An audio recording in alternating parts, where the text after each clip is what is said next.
సీఎంగా పనిచేస్తున్న వ్యక్తి సభ్యత్వం మరచి ప్రవర్తించారని జగన్ను ఉద్దేశించి స్పీకర్ అయ్యన్న పాత్రుడు మాట్లాడారు. తన పార్టీ సభ్యులు తీరును నియంత్రించాల్సింది పోయి కూర్చొని నవ్వుకుంటారా అని స్పీకర్ నిలదీశారు. రానున్న రోజుల్లో ఇలాంటివి జరగడానికి వీల్లేదని, ఇకనైనా జగన్ విజ్ఞతతో వ్యవహరించాలని స్పీకర్ అయ్యన్న పాత్రుడు సూచించారు. కాగా అసెంబ్లీ బడ్జెట్ సమావేశాల సందర్భంగా ఉభయ సభలను ఉద్దేశించి సోమవారం గవర్నర్ అబ్దుల్ నజీర్ ప్రసంగిస్తున్న సమయంలో వైసీపీ సభ్యులు ఆందోళనకు దిగారు. కూటమి సర్కార్కు వ్యతిరేకంగా నినాదాలు చేస్తూ తమ అధినేతలకు ప్రతిపక్ష నేత హోదా ఇవ్వాలని పట్టుబట్టారు.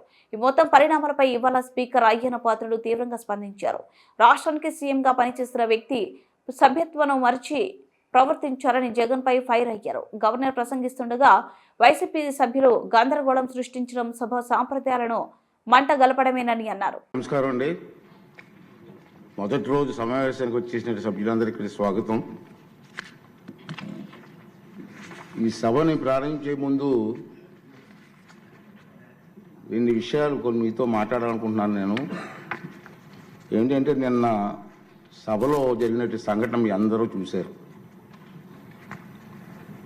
నాకైతే చాలా బాధ అనిపించింది.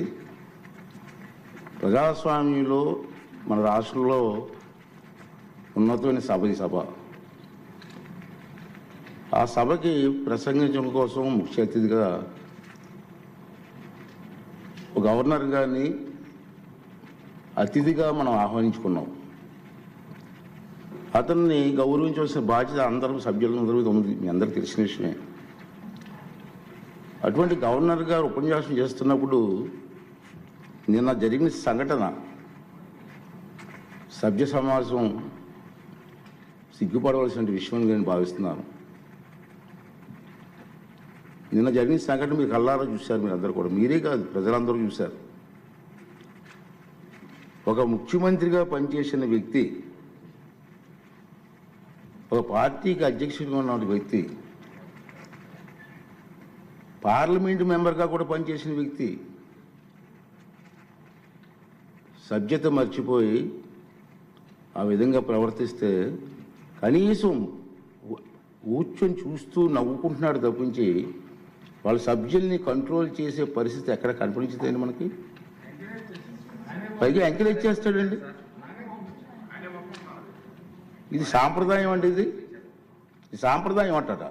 సాంప్రదాయం ఏంటండి? ఒక ఉన్నతమైన వ్యక్తిని అగౌరవపరిచే విధంగా ప్లే కార్డ్స్ పట్టుకొని రావడం,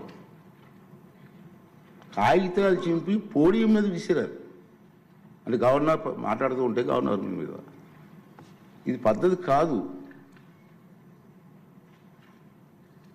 ఈ సాంప్రదాయం అంటాడు. ఏంటి సాంప్రదాయం నాకు అర్థం కాదండి. ఇది పద్ధతి కాదు. ప్రజాస్వామ్యం ఇది మంచి పద్ధతి కాదు.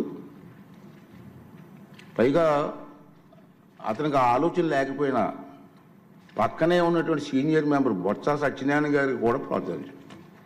వారైనా ఇది తప్పు అని చెప్పే పరిస్థితి లేదు. ఇటువంటి సంఘటనలు రాబోయే రోజులు జరగకూడదనేది నా తాలూకు ఆలోచన విధానం. మీరందరూ కూడా గమనిస్తూనే ఉన్నారు. ఇది ఎందుకు చెప్తానంటే ఇప్పటికైనా విజ్ఞతతో ప్రవర్తించాలని చెప్పి ఆ సభ్యులందరినీ కోరుకుంటున్నాను. సభ ద్వారా ప్రజాస్వామ్యం పెద్దలు మనకు ఎంతో ప్రజాస్వామ్యాన్ని ఇచ్చారు, రాజ్యాంగాన్ని ఇచ్చారు. రాజ్యాంగానికి అనుగుణంగా మనం ప్రవర్తించాలి తప్పించి మన ఇష్టం వచ్చిన మాట్లాడుకుంటాం. సర్వ హక్కులు నాకే ఉన్నాయి, నేను మాట్లాడతాను అన్నది ఇది పద్ధతి కాదని చెప్పి ఈ సభ ద్వారా సభ్యులందరికీ, అన్ని పార్టీ సభ్యులకు కూడా మనం చేస్తున్నాను. అలాగే ప్రజలు కూడా దీన్ని గమనిస్తున్నారన్న విషయాన్ని కూడా మనం చూసుకోవాలి. ఉంది మన గవర్నర్ ప్రసంగం అయింది నిన్న. ఈరోజు గవర్నర్ ప్రసంగం మీద చర్చ ఉంది.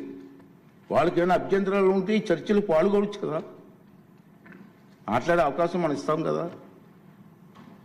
ఈ రోజంతా మాట్లాడవచ్చు. మీరు హౌస్కి వచ్చి మీరు మాట్లాడకుండా మీ ఇష్టం వచ్చినట్టు ఈ విధంగా ప్రవర్తించడాన్ని అందరం కూడా ఖండించవలసిన అవసరం ఉంది.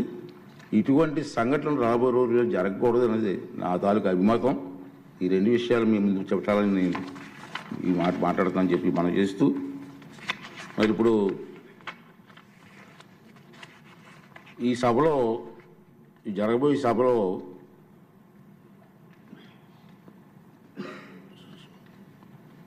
ప్యానల్ సభ్యులుగా మండల్ బుద్ధప్రసాద్ గారు, వరదరాజుల రెడ్డి గారు, జ్యోతుల్ నెహ్రూ గారు, కోళ్ళ లలిత్ కుమార్ గారు, దాసర్ సుధ గారు, విష్ణు కుమార్ రాజు గారు వీరిని నియమించడం జరిగింది. ఆల్రెడీ మరి లాస్ట్ టైం కూడా అనౌన్స్ చేసాం. మధ్యలో ఏమన్నా గ్యాప్ వస్తే వాళ్ళు కూడా సభను నడిపించవలసిందిగా, వారిని కూడా రెడీగా ఉండవలసిందిగా మీ ద్వారా వాళ్ళని కోరుకున్నాను. ఏజెండాలో పేర్కొన్న మొదటి పత్రం సభ సమక్షంలో ఉంచినట్లుగా భావించవలను. ఉభయ సభలో సభ్యులను